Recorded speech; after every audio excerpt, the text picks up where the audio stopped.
اللہ الرحمن الرحیم 10 اسلامک باتیں قرآن و حدیث کی روشنی میں۔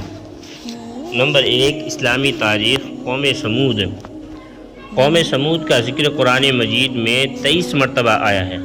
قوم عاد کی ہلاکت کے بعد یہ عرب کی مشہور اور قدیم ترین قوم ہے۔ اس کا نسب حضرت نوح علیہ السلام کے بیٹے سام سے ملتا ہے۔ حجاز و شام کے درمیان وادی قرہ کے میدان میں ان کی آبادیاں تھیں، جن کے کھنڈرات و نشانات آج بھی موجود ہیں۔ ان کا دارالحکومت مدینہ طیبہ سے شمال کی طرف مقام ہجر میں تھا، جسے اب مدائن صالح کہتے ہیں۔ اس قوم کا زمانہ حضرت ابراہیم علیہ السلام سے پہلے کا ہے۔ یہ اپنے وقت کی مہذب، ترقی یافتہ، طاقتور اور بڑی مالدار قوم تھی۔ پہاڑوں کو تراش کر بڑی بڑی عمارتیں بنانا اور سنگ تراشوں کو بھاری مزدوری دے کر بڑے بڑے بت بنوانا ان کی زندگی کا محبوب مشغلہ تھا۔ ان کے دلوں میں بتوں کی اتنی عقیدت و محبت پیدا ہو گئی تھی کہ اللہ تعالیٰ کو چھوڑ کر انہی کی پوجا کو اپنی نجات کا ذریعہ سمجھنے لگے تھے۔ جب اس قوم کی شرک و بت پرستی حد سے بڑھ گئی تو اللہ تعالیٰ نے ان کی ہدایت و اصلاح کے لیے حضرت صالح علیہ السلام کو رسول بنا کر بھیجا۔ نمبر 2، حضور صلی اللہ علیہ وسلم کا معجزہ۔ سب سے بڑا معجزہ قرآن ہے۔ قرآن کریم سب سے بڑا معجزہ ہے جو آپ صلی اللہ علیہ وسلم کو دیا گیا۔ خود رسول اللہ صلی اللہ علیہ وسلم فرماتے ہیں کہ جتنے پیغمبر گزرے ہیں ان میں سے ہر ایک کو ایسے معجزے دیے گئے جن کو دیکھ کر لوگ ایمان لائے، یعنی بعد کے زمانے میں ان کا کوئی اثر نہیں رہا۔ اور مجھ کو جو معجزہ اللہ تعالیٰ نے دیا ہے وہ قرآن ہے، جس کو وحی کے ذریعے مجھ پر اتارا ہے۔ اس کا اثر قیامت تک باقی رہے گا، تو مجھے امید ہے کہ قیامت کے دن میرے ماننے والوں کی تعداد دوسرے پیغمبروں کے ماننے والوں سے زیادہ ہوگی۔ نمبر 3، ایک فرض کے بارے میں۔ نماز میں قبلے کی طرف رخ کرنا۔ حضرت قرآن میں اللہ تعالیٰ فرماتا ہے، تم جہاں کہیں بھی رہو نماز میں اپنے چہروں کو اسی طرف یعنی بیت اللہ کی طرف کیا کرو، یعنی قبلے کی طرف رخ کر کے نماز پڑھنا فرض ہے۔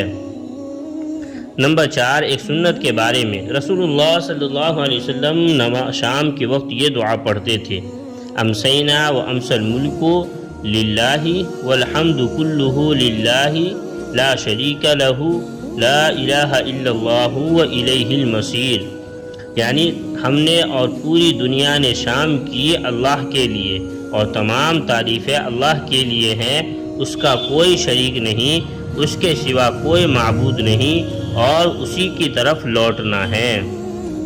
نمبر 5، ایک اہم عمل کی فضیلت، آگ بجھانے کی دعا۔ رسول اللہ صلی اللہ علیہ وسلم نے فرمایا، جب تم کہیں آگ لگی ہوئی دیکھو تو اللہ اکبر کہو، کیونکہ اللہ اکبر کہنا اس آگ کو بجھا دیتا ہے۔ نمبر 6، ایک گناہ کے بارے میں۔ تنگی کے ڈر سے فیملی پلاننگ۔ قرآن میں اللہ تعالیٰ فرماتا ہے، اپنی اولاد کو تنگی کے ڈر سے قتل مت کرو، ہم ان کو بھی رزق دیں گے اور تم کو بھی، بے شک ان کا قتل کرنا بڑا گناہ ہے۔ خلاصہ، معاشی تنگی کے ڈر سے بچوں کو مار ڈالنا یا حمل گرانا یا کوئی اور تدبیر اختیار کرنا کہ حمل ہی نہ ٹھہرے، یہ سب گناہ اور حرام ہے۔ نمبر 7، دنیا کے بارے میں۔ دنیا کی چیزیں چند روزہ ہیں۔ قرآن میں اللہ تعالیٰ فرماتا ہے، جو کچھ بھی تم کو دیا گیا ہے وہ صرف چند روزہ زندگی کے لیے ہے، اور وہ اس کی رونق ہے، اور جو کچھ اللہ تعالیٰ کے پاس ہے وہ اس سے کہیں زیادہ بہتر اور باقی رہنے والا ہے۔ کیا تم لوگ اتنی بات بھی نہیں سمجھتے؟ نمبر 8، آخرت کے بارے میں۔ اہل جنت کو خوشخبری۔ رسول اللہ صلی اللہ علیہ وسلم نے فرمایا، ایک پکارنے والا جنتیوں کو پکارے گا کہ تم ہمیشہ تندرست رہو گے، کبھی بیمار نہ ہوگے، تم ہمیشہ زندہ رہو گے، کبھی موت نہ آئے گی، تم ہمیشہ جوان رہو گے، کبھی بوڑھے نہیں ہوگے، تم ہمیشہ خوشحال رہو گے، کبھی محتاج نہ ہوگے۔ نمبر 9، طب نبوی سے علاج۔ میتھی سے علاج۔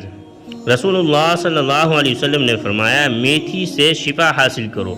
فائدہ، میتھی کا جو شاندہ نزلہ زکام کو دور کرتا ہے، پرانی کھانسی، پیٹ کے پھوڑوں اور پھیپھڑے کی بیماریوں میں بہت نفع بخش ہے، سینے میں جمے ہوئے بلغم کے لیے بے حد مفید ہے اور قبض کو دور کرتا ہے۔